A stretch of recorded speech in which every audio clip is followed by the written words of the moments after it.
Please ডাকসুর full meaning কি বলো তো?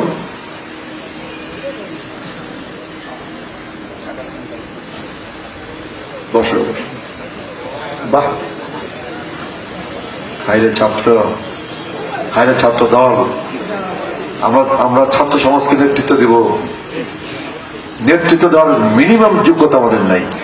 নেতৃত্ব দেওয়ার মিনিমাম যোগ্যতা আমাদের নাই। এমন যোগ্যতা নাই বলেই ডাকসুতে ওরা জিতে, যোগ্যতা নাই বলেই রাষ্ট্রতে ওরা জিতে, যোগ্যতা নাই বলেই চাকসুতে ওরা জিতে, যোগ্যতা নাই বলেই চাকসুতে ওরা জিতে। 4টে ইউনিভার্সিটিতে একটি বিশেষ ছাত্র সংগঠন বিপুল ভোটের ব্যবধানে জয়লাভ করছে। কারণটা কি? কারণটা আমাদের যোগ্যতা নাই, আমাদের মেধা নাই, আমাদের কর্ম নাই, সাধারণ ছাত্র ছাত্রীদের সাথে আমাদের সম্পর্ক নাই, ক্যাম্পাসে আমার কোন ইতিবাচক কাজ নাই। Campus, college campus, high school campus, বিশ্ববিদ্যালয় ক্যাম্পাসে আমার কোন ইতিবাচক কাজ নাই।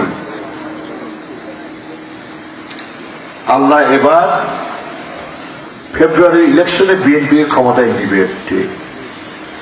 কিন্তু আমার ধারণা খুব বেশি দিন আমরা ক্ষমতায় টিকে থাকতে পারবো না যদি না আমরা মানুষের মন জয় করে চলতে না পারি।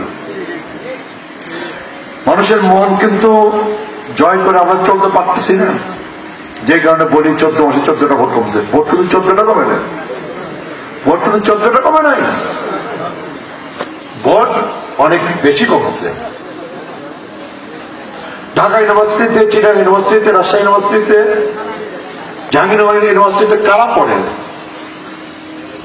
যারা মূর্খরা পড়ে, যারা কম মেধাবী তারা পড়ে।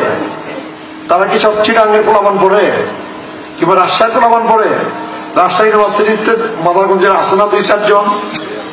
সারা বাংলাদেশ থেকে রাজশাহীতে পড়তে যায়, সারা বাংলাদেশ থেকে ঢাকায় পড়তে যায়, সারা বাংলাদেশ থেকে চিটাগাংয়ে পড়তে যায়, জাহাঙ্গীরনগরে পড়তে যায়। বাংলাদেশের সেরা মেধাবী ছেলে মেয়েগুলো পড়তে যায় এই পাবলিক ইউনিভার্সিটি গুলাতে।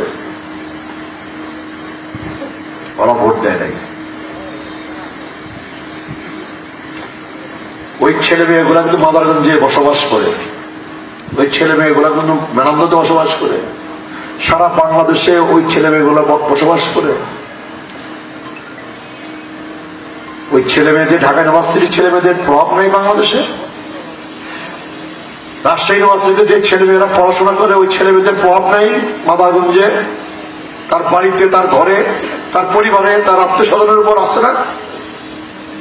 আমার ছেলে রাজশাহী ইউনিভার্সিটিতে পড়ে, চিটাগাং ইউনিভার্সিটিতে পড়ে, ঢাকা ইউনিভার্সিটিতে পড়ে, জাহাঙ্গীরনগরে পড়ে,